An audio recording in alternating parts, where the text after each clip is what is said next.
All right, welcome everyone to U.S. History 1301 at home.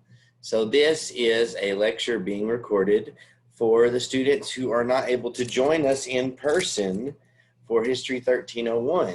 And as this is necessary, my plan is to record more lectures for you guys and put them up.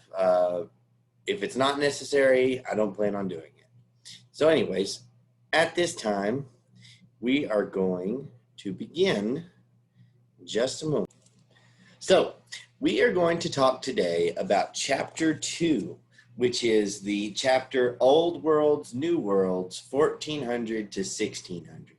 So last week, we talked about the Old World before contact. This week, we're going to talk about the contact between the Old World, which is Europe and Asia and Africa, and the New World, which is the North and South Americas and the Caribbean. All right. So let's begin. Let's scroll down right here. Okay, so if you were talking about the world before the year 1492, the center of the world was China. China was the most advanced country at the time. They had the greatest technology and they had the greatest trade goods. And people in Europe wanted so badly to go to China. They wanted so badly to have access to the silks and spices of China. And they were willing to do a lot to travel by land all the way to China to trade back and forth with them. But the problem was that they had to go through the Middle East, which was controlled largely by Islamic kingdoms. These Islamic kingdoms, like the Ottoman Empire, were able to make a lot of money being the middleman between China and Europe. Charging taxes and fees to travel through their land made it very difficult for Europeans to get to China and other countries in the East that they wanted to trade with. As for Europe itself, during the 14th and 15th centuries, over 90% of Europeans were rural, okay? And they lived in a feudal economy, okay? Typically, most people were peasants. Most people were living a life where they were focused mainly on the production of food. There was a lot of undernourishment and there was a lot of disease in Europe, and they were particularly hurt by a disease called the Black Plague, also known as the bubonic plague. In the late 1340s and early 1350s, this Black Death swept away nearly up to 1/3 of the population of Europe. Some urban areas and cities lost as much as 70% of their people to the disease. This Black Death disrupted agriculture and commerce, led to spiritual crises and all sorts of other problems within Europe. But it actually relieved pressure on the scarce resources in Europe. And this actually cut out a lot of the overpopulation in Europe and led to a lowering of land prices and the ability of many people to get out of being a peasant and going into more lucrative fields or possibly becoming a landowner themselves. So there was a bit more mobility in the social and economics classes of Europe after the Black Plague.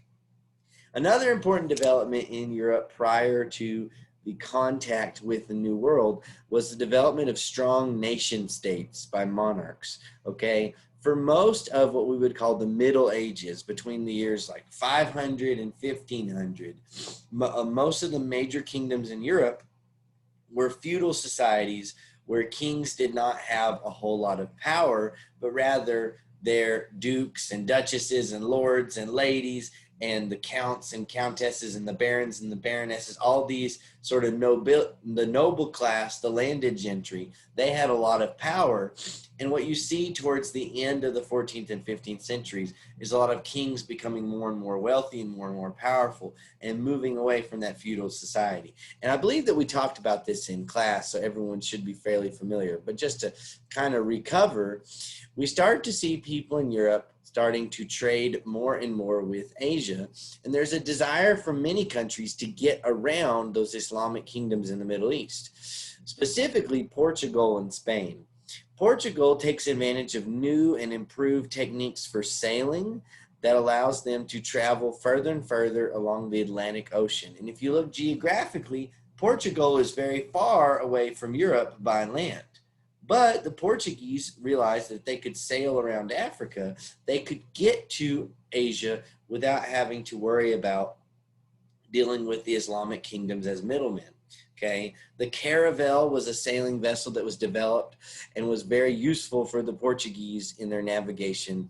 And they started to push their way slowly down around Africa and up to India. Okay, now as they're traveling along Africa, there are many opportunities for the Portuguese to perhaps, disembark in Africa and explore Africa, maybe even conquer Africa. But that is not possible due to malaria. Malaria is a disease that is endemic. That means it just hangs around Africa. And most people who are born in Africa at this time are able to develop an immunity to it.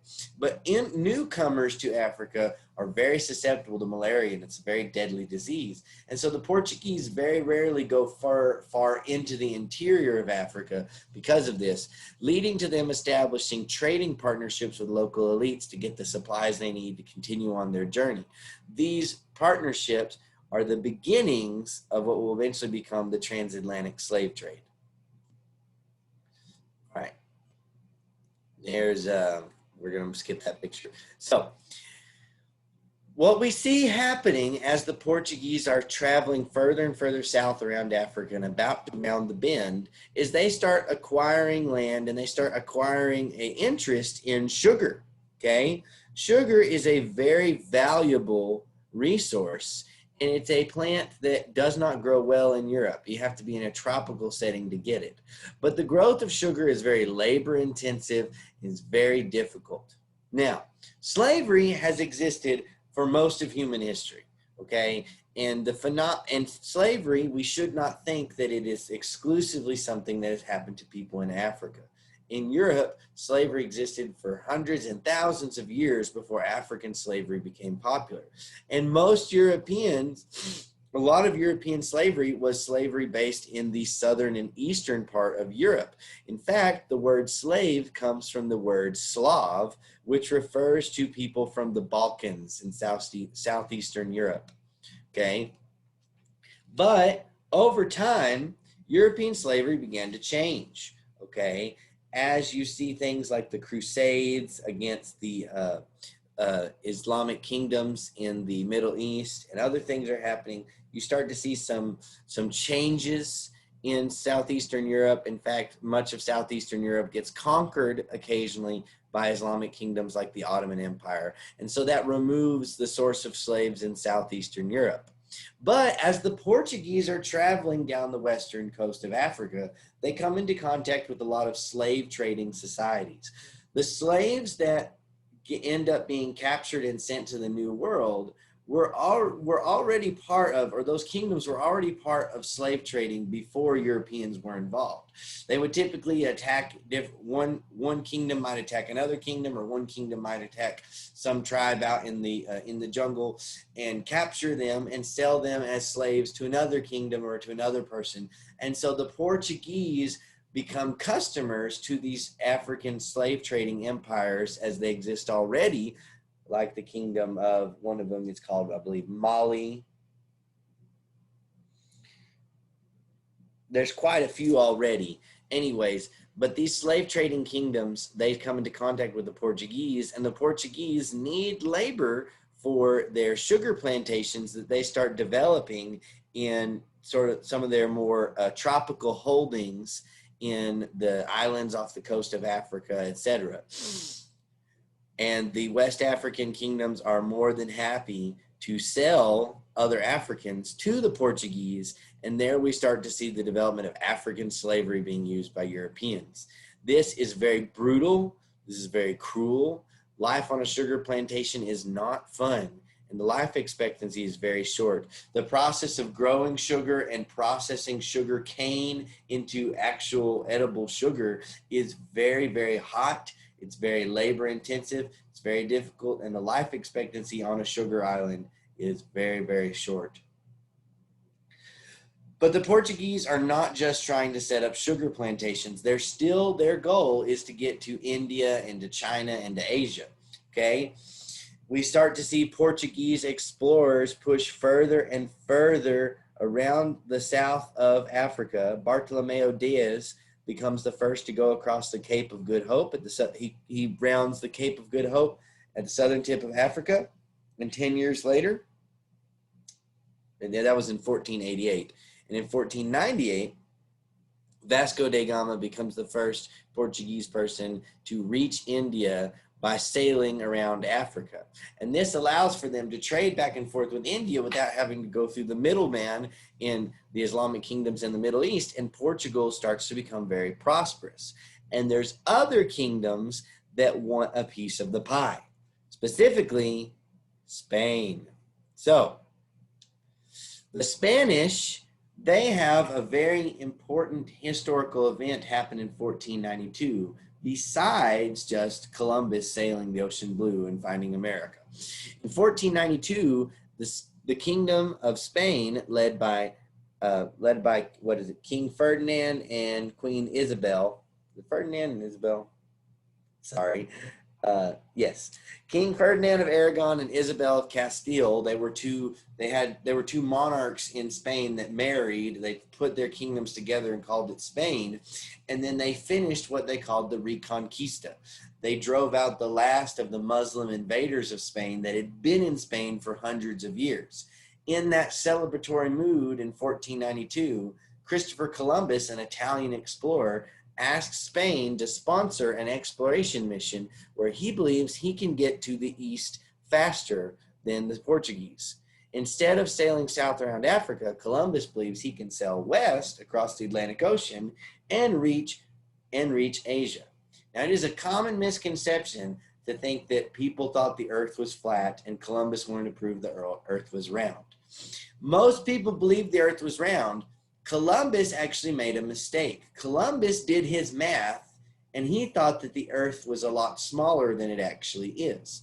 And so to him, he thought it was just literally the Atlantic Ocean, and then you hit China. And he convinces the king and queen of Spain to give him 3 ships, the Nina, the Pinta, and the Santa Maria, and they set sail in 1492. A couple months in their journey, they reach land in the Bahamas. They think that they're in some islands off the coast of Japan, and so Columbus calls this place the Indies, and he calls the people he meets Indians, and the name sticks. Columbus goes back on several voyages. In the first voyage, he went to trade, but in the second voyage, he came to conquer. He noticed that the Native Americans that he met in the Bahamas had jewelry made out of gold, and they seemed to be relatively peaceful. So they were very easy for Columbus and other Spaniards to conquer. And they quickly conquered several islands in the Caribbean and started putting Indians to work, forcing them to work in mines and in sugar plantations across the Caribbean. Columbus, for the rest of his life, believed that he had made it to Asia. He didn't think that he had made it to China. He's like, oh, we're in some islands off the coast. But he was like, if we keep pushing, we're going to find Asia. It was actually a geographer named Amerigo Vespucci who finally, after years of exploration and other people going to the New World, realized that this was not Asia. And he mapped out what would become known as the Americas. He called it the Mundus Novus, or the New World. Later, in Germany, a map maker started calling the New World America after Amerigo Vespucci, and the name stuck. Now, it is much easier for the Spanish to conquer the Caribbean than it would have been for Europeans to conquer West Africa. First off, there's not malaria stopping their settlement. Second off, the West African kingdoms are very organized and they have strong militaries, and they could very easily dispel attacks from foreigners. The native chiefdoms in the Caribbean are not as militarily powerful.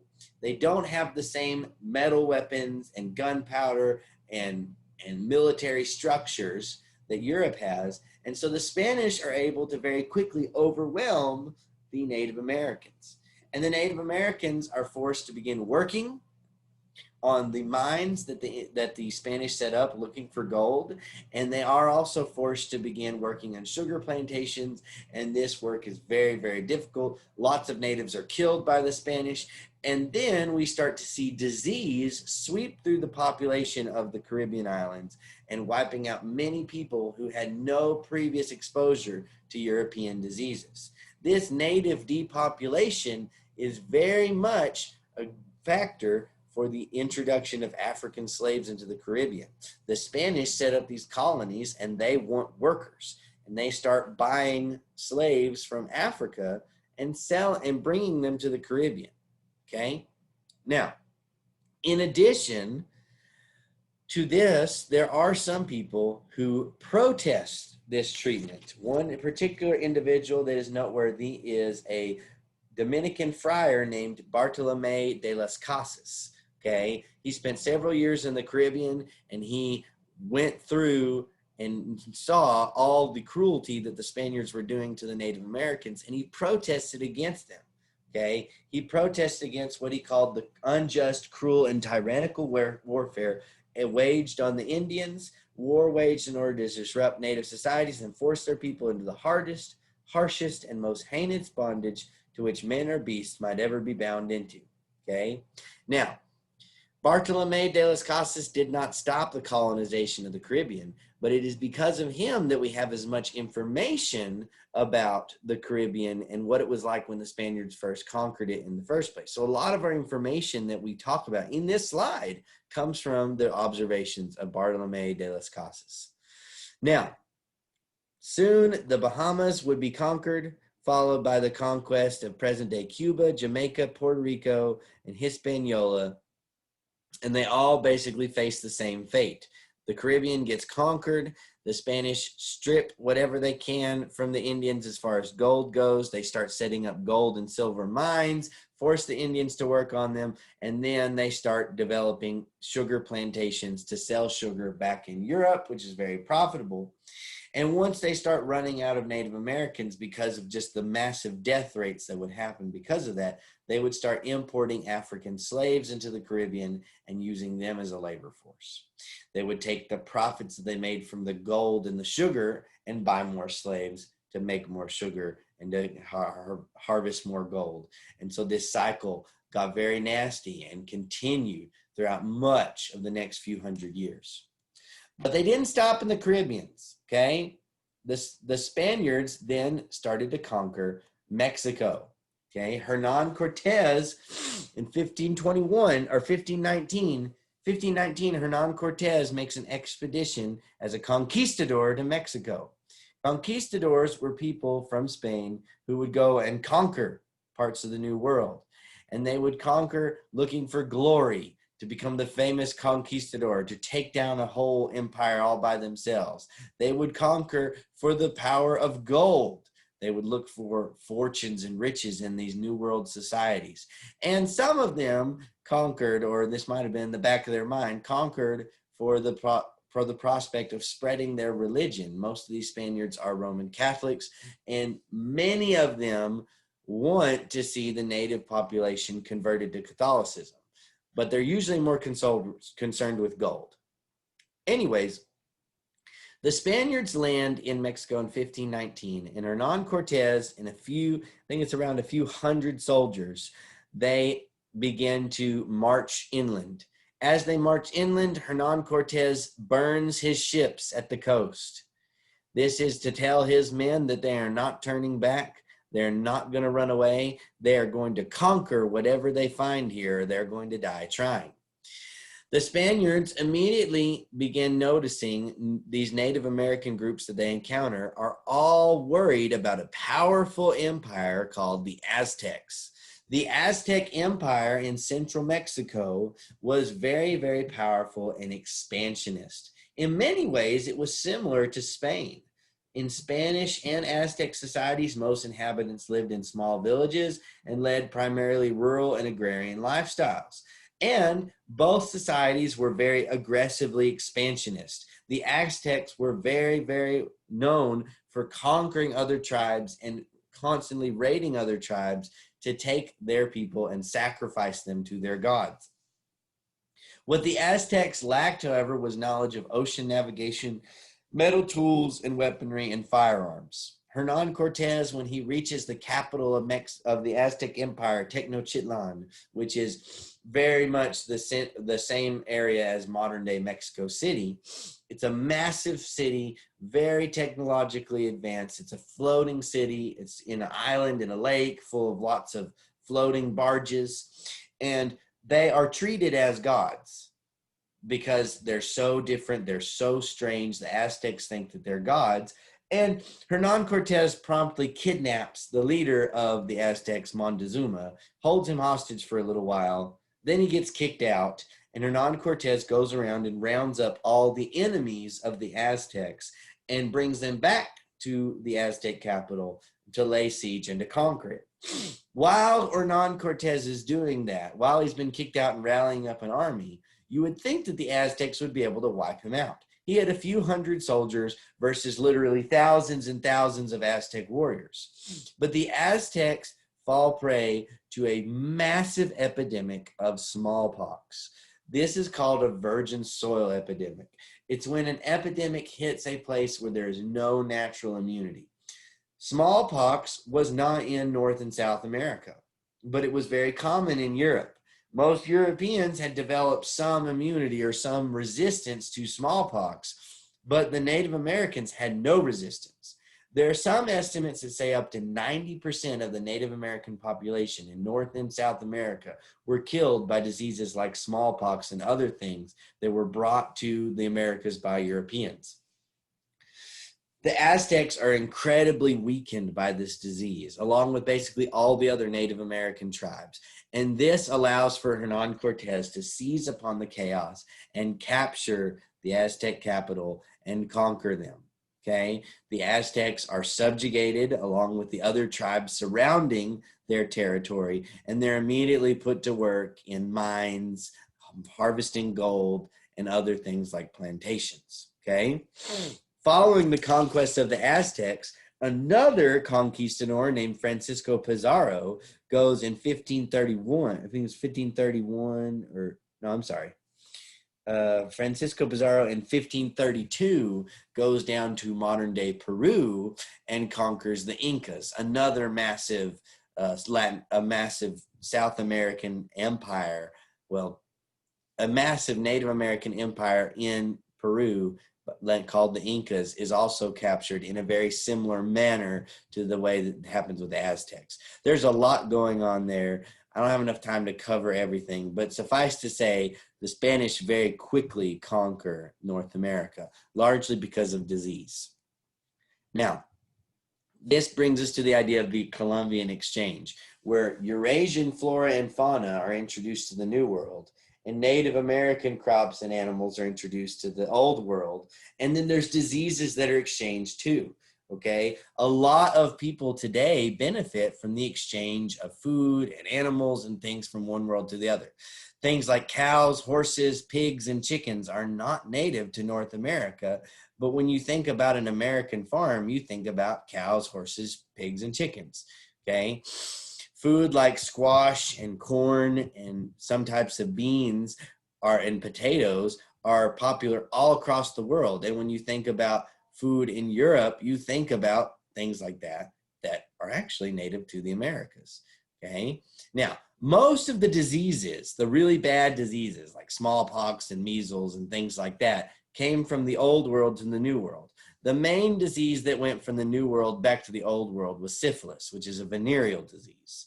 And you continue to see, you see lots and lots of exchanges going back and forth between the Old and the New World today. I mean, today we are in I think all of our students are in the New World right now in North America, and we are dealing with a pandemic that originated in the Old World, okay? Food for thought. Okay, so after the conquistadors do their initial wave of conquest, the Spanish monarchy realizes that things are going a little crazy, okay? They are seeing all these reports of all these Spaniards going into North and South America and raping and pillaging and attacking and destroying all sorts of people and things. And the crown says, okay, we're going to take over now. the era of the conquistadors is ended and the era of royal authority begins. And so the Spanish monarchy starts to take over these areas. Instead of just conquistadors just running around and taking everything they see that's not nailed down, the Spanish start to set up laws and colonies and order in these conquered territories. And they send over a small army of officials, soldiers, lawyers, and Catholic bishops. Okay, the Spanish have a very ongoing policy, a very thorough and very strict ongoing policy that they want to see Native Americans be converted to Roman Catholicism. And over the hundreds of years that they administer those territories, they're very successful. Okay, most of Latin America today has very strongly influenced by Roman Catholicism, and that's the main religion in most of the areas that used to be ruled by Spain. Now, the Spanish and the Indian populations start to blend over time. There's not a lot of full-blood Spaniards in what becomes called New Spain, but a lot of these Spaniards marry Native Americans and have children with Native Americans, and their children have children, and so on and so forth. And you start to see the origins of Hispanic people, which is a mixture of Spanish and Native American. The Spanish colonies are very, very profitable, okay? They are filled with some of the biggest mines of gold and silver in the world. And Spain, almost overnight, becomes the richest country in Europe, okay? There are silver mines, like the mines in Potosi, that lead to basically giant cities. In the town of Potosi, in 1570, had a population of 120,000, all dedicated mainly to the mining of silver. During the 16th century, 16,000 tons of the precious metal silver were exported from Spanish America to Europe. 16,000 tons. And the Spanish crown got 1/5 of all the gold and silver mined in the Americas. This led to Spain becoming immensely wealthy, becoming super powerful, and all the other countries in Europe want a piece of the pie. Now, the Spanish are not content, though, with the treasures of the Aztec and Inca empires. Here's a tip for you. Money is not going to make you happy. The Spanish had all the money in the world, but it wasn't enough. Okay, they wanted more. They wanted more conquest. They wanted more gold. And there are stories of a city of gold, okay, a wonderful city of gold that's called El Dorado, that the Spaniards hear about some city to the north of Mexico that is filled with gold. And there are many explorers, Spanish explorers, who start exploring what is modern day America in search of this, okay? One of the famous ones is Ponce de León. He explored a lot of what is modern day Florida, okay? And he is kind of associated with the search for mysterious wonders of the New World. You see, when the Spaniards went to the New World, they had no idea what was there. It was completely and totally foreign to them. And so many of them imagined that they would find things like the Fountain of Youth or a city that was entirely made out of gold, okay? And they had no idea. They were bouncing around and looking around, and many of them probably made contact with some of those very early Native American civilizations that were gone and basically devastated by disease hundreds of years later whenever the English colonized the area. Okay, the Spaniards, they got to see some of those really powerful Native American empires in what is the present day the United States that were almost totally wiped out by disease before any American settlers of English descent ever got close to them. Okay, then we have explorers like Panfilo de Narváez. Okay, and he ends up leading a second expedition to Florida, but he gets lost. Okay, he ends up he lands in near Tampa Bay and spends 300 men on a harrowing march in search for riches, and they can't find them. For months, the force plundered its way through Florida, while the men fell ill or fell victim to Native American archers, okay, who were all too willing to drive out these foreign invaders, okay? The survivors put together, the survivors of this expedition of Narváez tried to get away, and they put together makeshift boats and went back to the Gulf Coast of Mexico, trying to make it back to New Spain, which is Mexico, and they ended up crashing again, okay? Narváez dies at sea, and one of the only survivors of this expedition is a guy named Cabeza de Vaca. Cabeza de Vaca and a few other men survived this expedition and land in what is now modern-day Texas, okay, kind of in the coast, probably in the area of Galveston, okay? Cabeza de Vaca manages to make friends with the Native Americans in Texas, and rather than them killing him, he ends up surviving, learning a lot of their language, and living with these Native Americans for several years. He gets a reputation as a healer. He has a little bit of knowledge of European medicine, and some things happen that make a lot of people think that he is like a healer.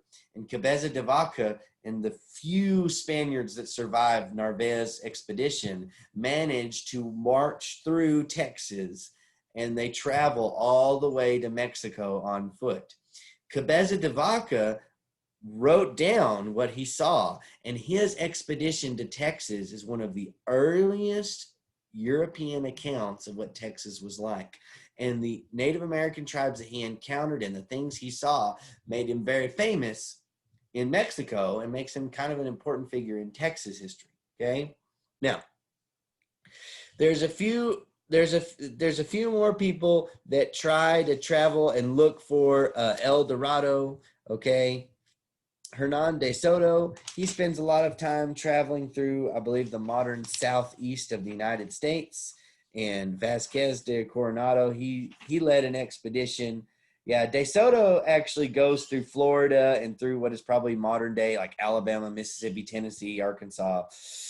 Coronado, he marches up through the Southwest looking for what he thought was the city of gold, probably gets to like Arizona, New Mexico before he ends up having to turn back. Now, they never find the city of gold, but what these explorations do is they assert Spain's dominance in the Americas. And the Spanish have the strongest foothold in the areas of Mexico and South America, what is now modern day Latin America, and a huge chunk of the Caribbean and the western part of the United States today. All right. But then there's a fuzzy map. If you get access to your textbook, you should be able to see that map later on. But Europe is not just about Spain, and there's other Europeans who want a part of North America. And a lot of the exploration of North America is a result of a religious divide between Catholics and Protestants, okay?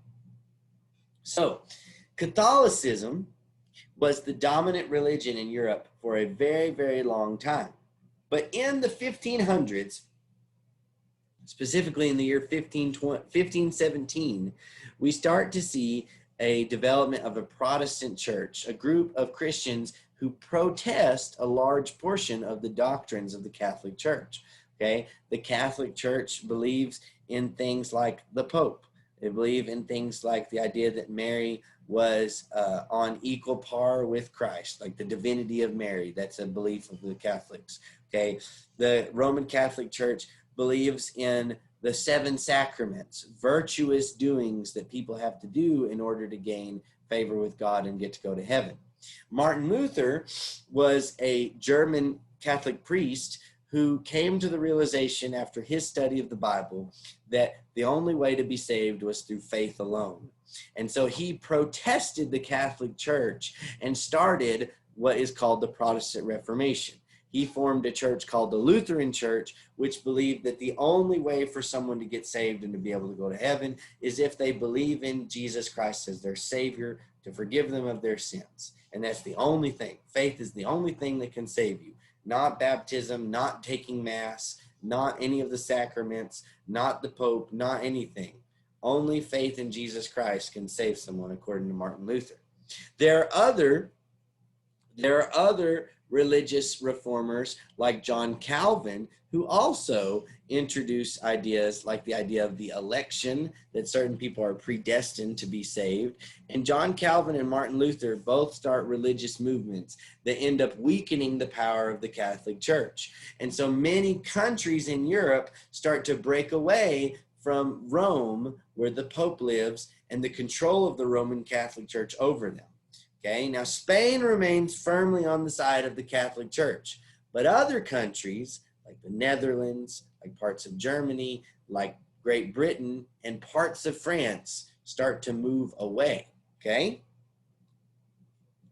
and so we start to see some changes. All right, we're not going to worry too much about the Huguenots, but the Huguenots were a group of French people that were Protestants. Okay, and the Huguenots they're Calvinist Protestants, and they become more and more influential in France, and there is some fear in Spain of them. We're not going to worry about them too much, but we're going to talk more about the English. Now, England was Catholic, and their King Henry VIII, was a Catholic.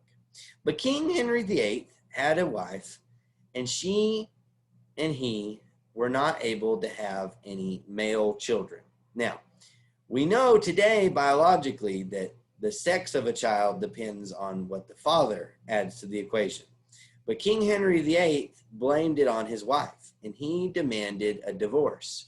But because he was a Catholic, he couldn't just get divorced. He had to have permission from the Pope to annul the marriage. And the Pope refused to annul King Henry VIII's marriage. And so King Henry VIII got mad and basically started his own religion. There were already people in England who wanted to be Protestant anyways. And so King Henry VIII becomes a Protestant and forms what is called the Church of England, or the Anglican Church. Now, they are a Protestant church, and over time, the Anglican Church becomes less and less like the Catholic Church. But there are some people in England who are really pushing for England to be not just Anglicans, but to be full-blown Protestants, to get rid of all the old trappings of Roman Catholicism. These people are called the Puritans, and they are more radical in their beliefs. They're very strong Calvinists. They believe in predestination. They believe that the only way for someone to be saved is if they trust in Jesus as their Savior, and they do not like anything Catholic at all. Okay, and the Puritans become a force in England, trying to push England further and further away from Rome, which leads them into conflicts with more solidly Catholic countries like Spain. Okay, Elizabeth I, Queen Elizabeth, who takes over, there's a few things that go on. We're not going to talk about the kings and queens of England. You can look that up if you want to. But King Henry VIII, he does some different stuff. There's a few different people that become in charge of England. But eventually, Elizabeth I becomes the main leader of England. And she is a Protestant. She is not a Catholic, but she's not a radical like the Puritans. Okay? And Elizabeth does not want to get too many people upset with her. She doesn't want the Irish who are largely under her control to protest against her. She doesn't want to make too much enemies with Spain or France. And so Elizabeth tries to temper her subjects, more radical persuasions. But there are still people in England that want to purify the church. They want to make it as pure and non-Catholic as possible. And this leads to some conflicts. Now, lots of people, we're going to skip Ireland right now, but lots of people in England want to go to the New World. They think it is perfectly possible for England to establish big, powerful colonies in the New World like Spain does, okay? Some of these people include Humphrey Gilbert and Walter Raleigh, two adventurers with conquistador appetites for more and more, okay? All right? Humphrey Gilbert has dreams of creating a utopia. He wants to create a utopia, an English colony in the New World where he could explore, occupy, and govern any territory in America not actually possessed of any Christian prince or people. okay? He wanted to basically set up his own medieval kingdom where he had this idea that like he would go into America and the Indians would just love him because he was so civilized and so European, and he was not very realistic. His plans didn't work. And in fact, I don't even think he got very far. Okay, and he went on his mission, and a fierce storm got the better of his ship, and the Atlantic swallowed him before he could ever plan a settlement. So he died in a storm. Didn't make his empire like he wanted to. Now, Sir Walter Raleigh was Gilbert's stepbrother, and he had been more industriously laying the groundwork for a British-American empire. Okay, Walter Raleigh hired a guy named Richard Hakluyt, who was a clergyman who had a passion for spreading knowledge of overseas discoveries. Okay, now Hakluyt wrote a pamphlet called The Discourse Concerning Western Planting. Okay, and he argued that the temperate and fertile lands of North America would be ideal for growing tropical commodities and would be an excellent base from which they could, fight against the Spanish, search for a northwest passage to the Orient, and extend the influence of Protestantism. Okay, and so Hakluyt and Raleigh start spreading the word in England that says, hey, we need to go and settle in North America. We can't let Spain have all of it to themselves. We want a piece of the pie. And so they managed to make a settlement in what is today North Carolina. They sailed to the Americas in 1584. Elizabeth I gives Sir Walter Raleigh permission to do this. And they travel to North Carolina, and they settle a place called Roanoke. Okay, they meet a friendly Native American chief named Wingina, who is the leader of the Roanoke, and they begin to set up a colony. Now, Chief Wingina, his plan as the leader of the Roanoke people was to make friends with the English and perhaps use them for his own plans to become more powerful and influential among other Native American tribes around him. He saw the English as a new player that could help him achieve his goals. Okay, now the story of Roanoke is very fascinating. Okay, the Roanoke colony actually had some success, and it was growing and things were going pretty well. Okay, but that didn't last forever. Okay, oh, well, it doesn't talk about, well, I'll just have to tell you what happens. Okay, so Sir Walter Raleigh starts building his colony in the Roanoke Island, and things are going well. Wingina is working with him. He seems to have welcomed the English and encouraged their return because he believed they could be useful and they could be controlled. But it was a tragic and if understandable miscalculation. Raleigh apparently aimed to establish on Roanoke a mining camp and a military garrison. They're in North Carolina and they're looking for gold. Now, they have no idea that there's not a lot of gold in North Carolina, but they thought, hey, the Spanish found gold, so why wouldn't there be gold in North Carolina? Anyways, so Raleigh manages to bring 108 men to the New World, and they have a scientist named Thomas Harriot. He studies the country's natural resources, and an artist, John White. He makes drawings of the Virginia Indians, which is where we get some of the very first pictures, European pictures of Native Americans, like you might see in your book. Now, Raleigh starts putting out expeditions that start exploring, and these expeditions start to get into some conflicts with the Native Americans around them. Okay, the men start to alienate the natives of Roanoke. They start to be a little bit mean. They start to be cruel. And a local Indian stole a cup from the English, and so the English decided to try to teach everyone a lesson by torching his village and destroying his corn stores. Okay, and so there's a little bit of some conflict between the English and the Native Americans, and this may not. It's kind of a complicated story, but essentially, here's what happens. The English, things are going good in the first year of this colony of Roanoke, but they make some enemies. They're kind of rude. They kind of ruffle some people's feathers. The Indians, led by Wingina, are trying to be their friends, but it's a mistake. By the time winter happens, the settlers in Roanoke are getting hungry, and they're running out of food. And the Indians that they had been making enemies with decided, basically, they had some conflict over food. The Indians could have supplied them food, but what ends up happening is that the Roanoke's resentment fueled English anxiety that a revolt was brewing, and these anxieties led only to more brutality and more resentment. They start having more and more conflicts, more and more violence, and so the following summer, Wingina made a final attempt to regain control of the situation. He agreed to parley with the English about improving relations, but the meeting was a ruse. The English opened fire at the Indian envoys, ending up killing Wingina, who was trying to become friends with the English, but too much miscommunication, too much conflict. Wingina ends up getting killed. And this leads to a massive conflict. And the only thing that really saved the English from getting completely killed was an English pirate or privateer named Sir Francis Drake, who ended up finding the Roanoke colonists, and they all tried to escape.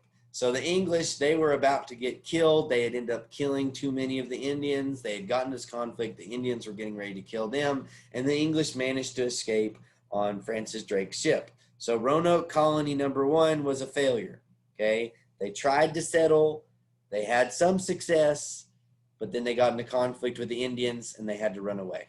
Okay, so I know that was kind of a rambling story, and I apologize, but they have a colony, and it doesn't really work that well.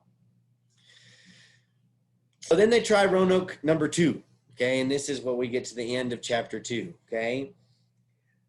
Undaunted, Raleigh organized a second expedition to plant a colony further north in the Chesapeake Bay in Virginia.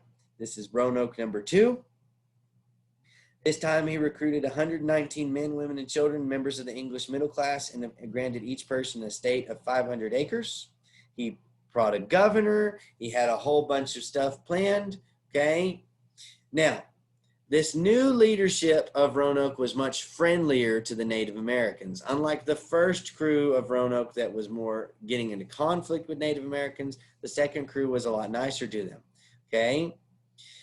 And so it seemed like things were going to go better. They had better leadership, they had a better plan, but in July of 1587, everything was going badly, okay? The expedition's pilot, Simon Ferdinando, insisted on leaving the colonists at Roanoke Island rather than along the Chesapeake Bay. So instead of going to the Chesapeake in Virginia, they went back to Roanoke, which is the place that they got kicked out of a few years ago, okay? The Roanoke Indians were not happy to see the English return, and even before Ferdinand weighed anchor, the settlers began skirmishing with the Indians. Sensing that the situation on Roanoke would quickly become desperate, the colonists prevailed on White to sail back with Ferdinando and bring reinforcements. So the leader of the colony, John White, goes back to England to get reinforcements, and he comes back in 1588. He left over 100 people in Roanoke. He goes back to get help. He comes back the next year because it takes some time to sail and to sail there and sail back. When he comes back, there's nothing there. He goes back and there's no settlers. The whole colony has disappeared. The only clue, he finds an empty fort and a few cottages in a clearing.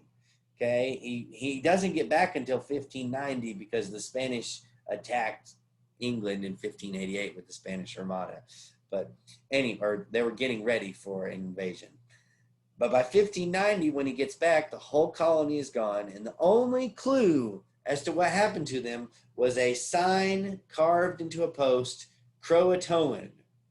It's the name of a nearby island off Cape Hatteras. Today, historians still argue and debate over what happened to the Roanoke colony.